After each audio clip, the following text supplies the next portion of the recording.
It is safe to look within. My body doesn't work.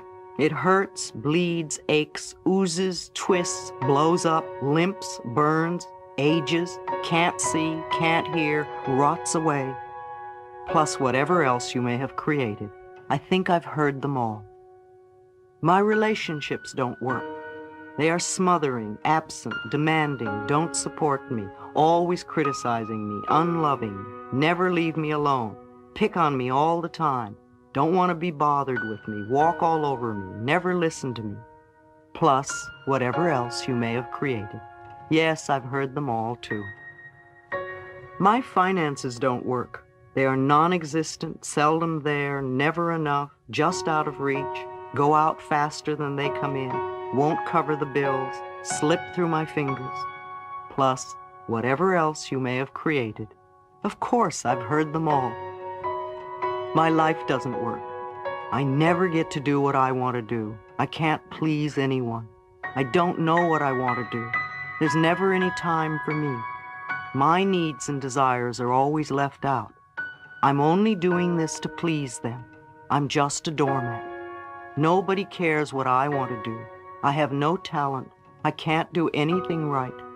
All I do is procrastinate. Nothing ever works for me. Plus, whatever else you have created for yourself. All these I have heard and more. Whenever I ask a new client what is going on in their life, I usually get several of those answers. I know these complaints are only outer effects of inner thought patterns.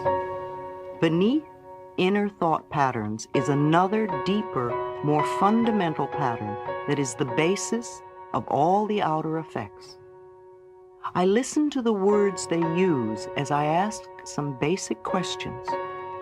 What is happening in your life? How is your health? What do you do for a living? Do you like your work? How are your finances? How is your love life? How did the last relationship end?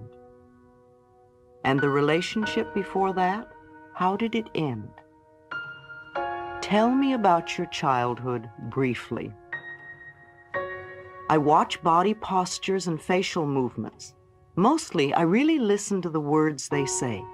Thoughts and words create our future experiences.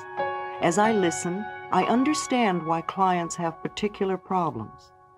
The words we speak are indicative of our inner thought patterns. Sometimes the words they use do not match the experiences they describe. Then I know either they are not in touch with what is really going on, or they are lying to me. Either one is a starting point and gives us a basis from which to begin. Exercise. I should. The next thing I do is to give them a pad and pen and ask them to write on the top of the page, I should. I ask them to list several ways to finish the sentence. Some people find it difficult to begin, and some have so many things to write. Then I ask them to read the list to me, one at a time, beginning each sentence with, I should. As they read each one, I ask, why?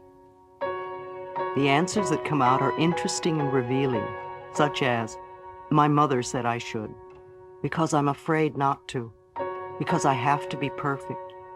Well, everybody has to do that. Because I'm too lazy, too short, too tall, too fat, too thin, too dumb, too ugly, too worthless. These answers show where they're stuck in their beliefs and limitations. You see, I believe that should is one of the most damaging words in our language. Every time we use should, we are in effect saying wrong. Either we are wrong, or we were wrong, or we're going to be wrong.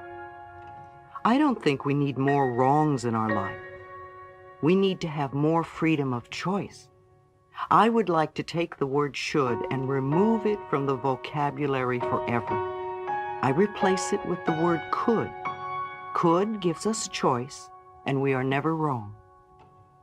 Then I ask them to reread the list one at a time, except this time to begin each sentence by saying, if I really wanted to, I could.